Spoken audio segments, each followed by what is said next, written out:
This is Wall Street Examiner Fast Facts on the web at wallstreetexaminer.com. Hello, I'm Lee Adler, and this is Wall Street Examiner Fast Facts for Wednesday, May 28, 2014. Yesterday, the Conference Board released its May reading on its Consumer Confidence Index, otherwise known as the ConCon. It came in at a reading of 83, which was right on the button of Wall Street consensus expectations. As with most economic data, this is a seasonally adjusted fictional number. I can't imagine why they would seasonally adjust consumer confidence data. I guess people get depressed in the winter and they have to adjust up for that. But be that as it may, there are some other reasons to look sideways at this data. The indicator, the index, is based on the average reading in 1985 being the 100 level. So at 83, we are 17 points below the 1985 average, in spite of being up 1.7 points from the April 2014 reading.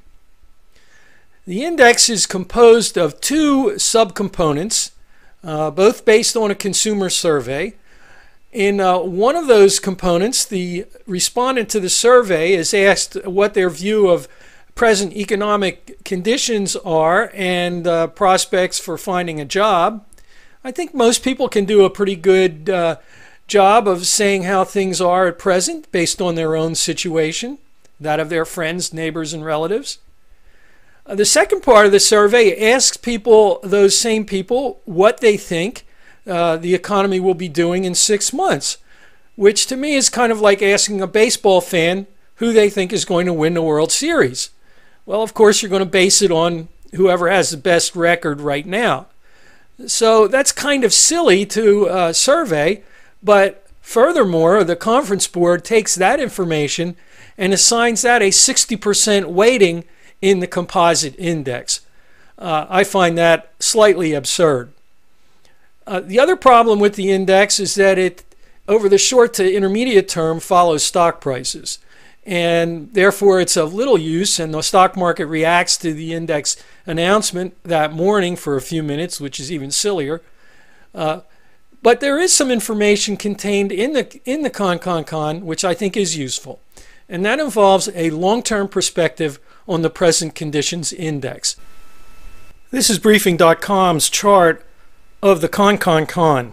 The present conditions index in purple, the expectations index in gold, and the total index that's reported by the media in dark blue.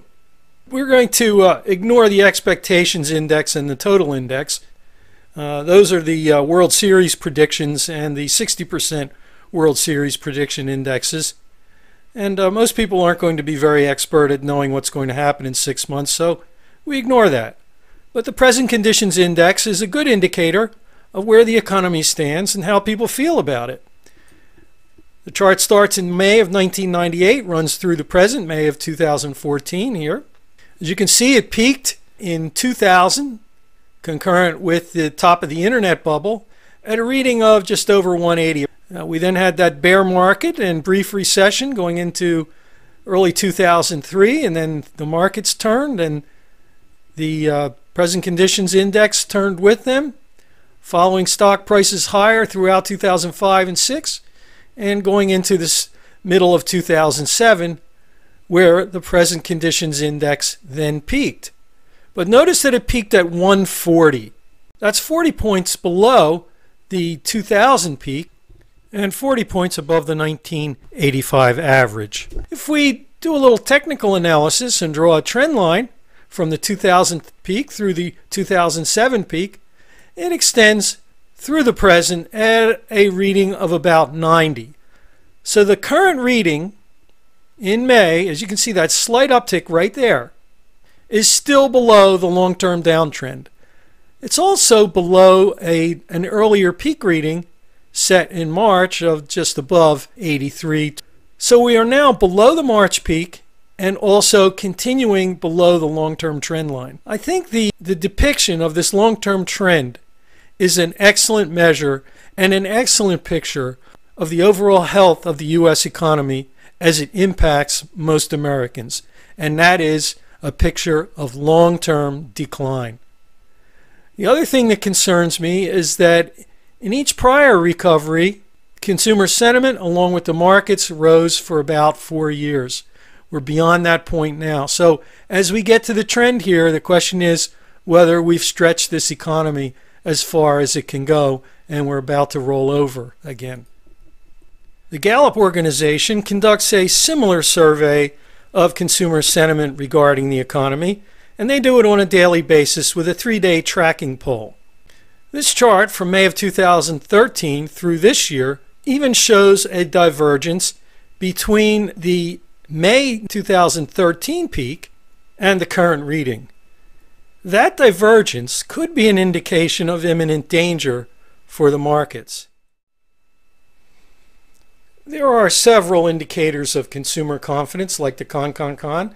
They include the Michigan Sentiment Index, Bloomberg's Weekly Consumer Comfort Index, and the Gallup Daily Tracking Poll. All of them show a long-term declining trend. This declining trend in the way Americans perceive the economy is, in my opinion, an accurate representation of the reality of the U.S. economy for most Americans.